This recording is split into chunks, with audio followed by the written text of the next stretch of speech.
Hey everyone, it's tellyouhow, and in this video I'm going to be talking to you guys about the gaming PC, or gaming/editing PC that I am currently building.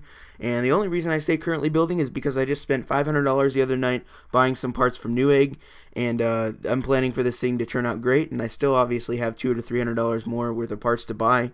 But I thought it would be a good time now to make a video and share all the parts with you guys. So just in case you're planning on making, a semi-budget, by the way, my build should cost around, $700 to $800.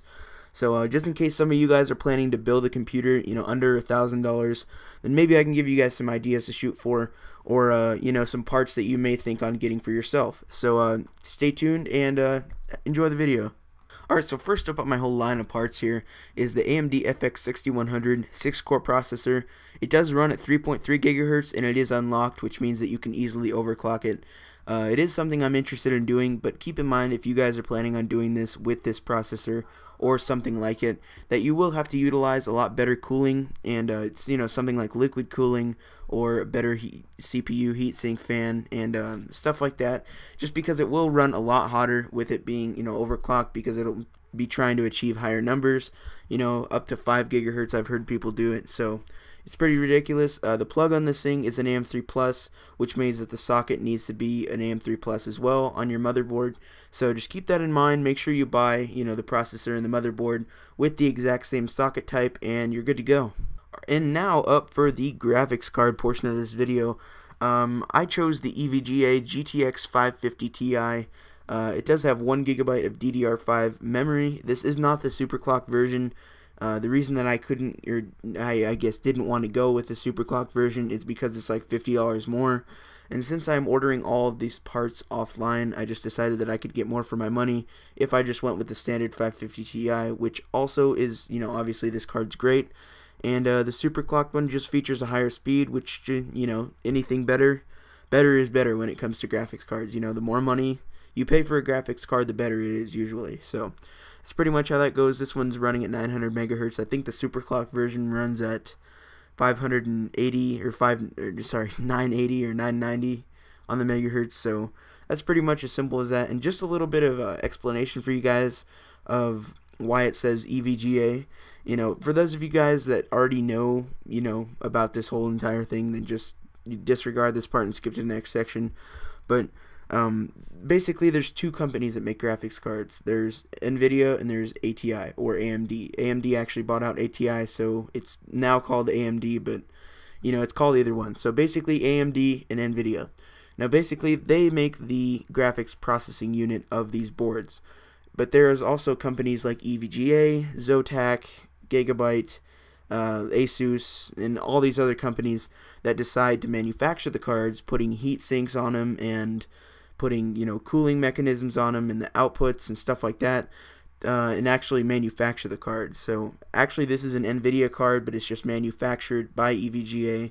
So just wanted to clear that up for those of you that didn't really understand EVGA. I thought that was an NVIDIA. Well, it is. It's just the fact that EVGA was the one who put together the card basically and formed it, So anyways, just wanted to talk to you guys about that, and let's get on with the next section of the video. And for the case, I decided to go with the InWin Mana 136. It's an ATX mid-tower gaming case. And just to explain some things, once again, if you guys already know the whole 411 on computer cases, you guys can just skip to the next section. But if you guys don't know why it says ATX mid-tower, the ATX is the size of the motherboard that you're putting in it. Now, the motherboard that I'm going to show you guys in a second, which is the one I'm going to be getting, it is an ATX full-size motherboard. So basically the three main sizes of motherboards, is probably a lot more. For all my knowledge, I really don't know. But the ones that I've heard of, and the ones that I've heard of most often, is mini ATX, micro ATX, and full-size ATX, which is obviously the one that I got. Now, the mini ATX is, I guess the mini and the micro, I really don't have much to explain on them, but what I've heard them being used for is like a home theater PC, something you don't really need a lot of PCI slots for, something you don't need a very fast front and rear side bus for, and just things like that. So I decided to go with obviously the full-size ATX, so I could have 5 or 6 or even more, depending on the motherboard that you buy, PCI slots.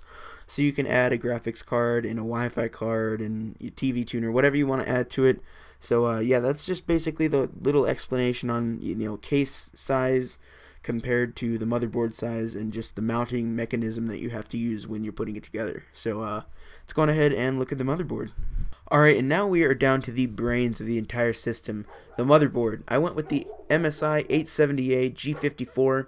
It does feature the AM3 Plus socket. As I said earlier, you need to make sure that your motherboard and your CPU have the same socket type so they fit together and everything runs fine.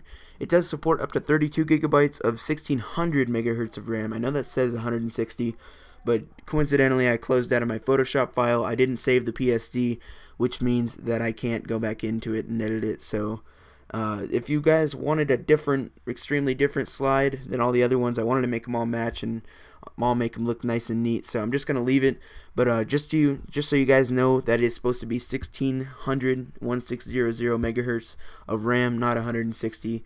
It's a typical mistake, you know. I always mistype things, especially with this crappy little laptop I'm using, which is one of the reasons why I'm building this computer here. So anyways, once again went with the MSI 870A G54. As you can see in the small picture down there, that is an actual picture of this motherboard. So you can see the multiple PCI slots. In the bottom I'm thinking about putting a Wi-Fi card, and obviously in the top I'm obviously going to put my graphics card there. Maybe running some SLI in the future, and if you guys don't know what that is, that's basically getting two graphics cards, of obviously getting two of the same graphics cards, and you can link them together, and it's, you know, they combine to make a mega graphics card. So that sounds pretty cool. May do that in the future, but I do have the room to do it with this board. And another thing that I was really excited about when I found this board was the high definition audio. The computer that I just got rid of was actually a pretty nice computer. It was the HP one that you guys saw a while back, and you know, it only had the speaker, the mic, and then that other orange colored one. So this one has all 6 ports, which means that I can get a surround sound system made by Logitech or something and plug this in, and it'll be pretty good. So that's pretty much it. I'm going to fade up one more slide of just other small things that I'm going to have to get, but they are a necessity, so stay tuned. Alright, it seems to be that I've forgotten about a slide or 2 or 3, so anyways, I'm going to be going over a couple more slides with you guys. The memory that I chose out was the 16 gigabytes of Patriot memory. It runs at 1600 megahertz. It's DDR3 memory, so 4 gig sticks equals 16, and it should be really fast. It's probably a lot more than I need, but I would like to fill up every memory slot on my board, and in order to do that, I'd rather get 4 gig sticks than like 4 1 gig sticks, or you know, anything of that sort. I'd rather have more memory. I think I can get this memory right now for 65 or 70 bucks online, so it's not too horrible, and it should be really good for my motherboard and for my whole setup. And let's go on to the power supply. Alright, for my power supply, I chose the Kingwin 650 watt 12 volt ATX SLI and crossfire ready power supply. So this is a non-modular power supply, just a little informational bit for you guys. And once again, if you already know this, then whatever. But anyways, non-modular and modular power supplies are obviously the two major kinds of them that you can buy. The non-modular ones featured, you know, obviously like the one I'm buying here. It comes with all the cables pre-plugged in, and you can't really take them out of the power supply itself. So if you have a whole bunch of cables which you're not using, which by chances you probably will, so you'll probably have a good bunch of cables that you're not using. You'll just have to tuck in the corner of the case, or find a neat place to, you know, tuck them in the corner or something like that. But with the modular power supply, it allows you to plug in only the cables that you need, which means that you won't have extra strands of cables down there by your power supply, and your whole build will pretty much look a lot more neat. But once again, this is a cost-effective build, and I am on a budget, so I decided to just go with this one. I think I can pick this one up for like $50, which is a really good price considering it's a really reliable brand, and it has really good reviews. And so this is my choice. And now, actually, we will get on to the miscellaneous parts page. Alright, for now, the miscellaneous parts page, these are parts that I do still need for my PC. Obviously, Windows 7 at the bottom. Can't run a computer without an operating system, but I didn't want to make a separate page for each one of these because I thought it would be kind of ridiculous to have a page just for a DVD drive or a page just for a fan, you know. So I just decided to throw them all here. Obviously, I need almost all of these. You know, technically I could run the computer without the Wi-Fi card and without the fans, but I mean, in order to put the operating system on, I need the DVD drive. In order to load the operating system onto, I need the 7200 RPM hard drive. made by Hitachi. And in order to run my computer, I do need Windows 7. So other than that, I just decided to throw them all on this one page. So pretty much self-explanatory, 500 gigs. I'm going to start out with that now. Later on, I may upgrade to an SSD or a larger hard drive, stuff like that. So for now, an Asus 24 times speed DVD combo drive. It does write DVDs and obviously DVDs, CDs, reads in both and everything like that. So it should be fine for me. I think I can get that for like $20, which is pretty good. I chose to pick up 3. Actually, I didn't put it here, but I bought 3 of these Rosewell 120mm blue LED fans. And this is just for more cooling and obviously to make my case look a little bit cooler with the blue LED fans. So it's pretty cool. I think these things are only like $5 to $6 a piece, so they're pretty cheap. 5-star reviews. Well, you can't really miss out. This is just a personal thing that I'm doing with the Wi-Fi card. I live in a house to where running a wire through the house isn't exactly practical, so I'm gonna be running with Wi-Fi. This thing I can pick up for like $15 or maybe even $20, something like that, pretty cheap.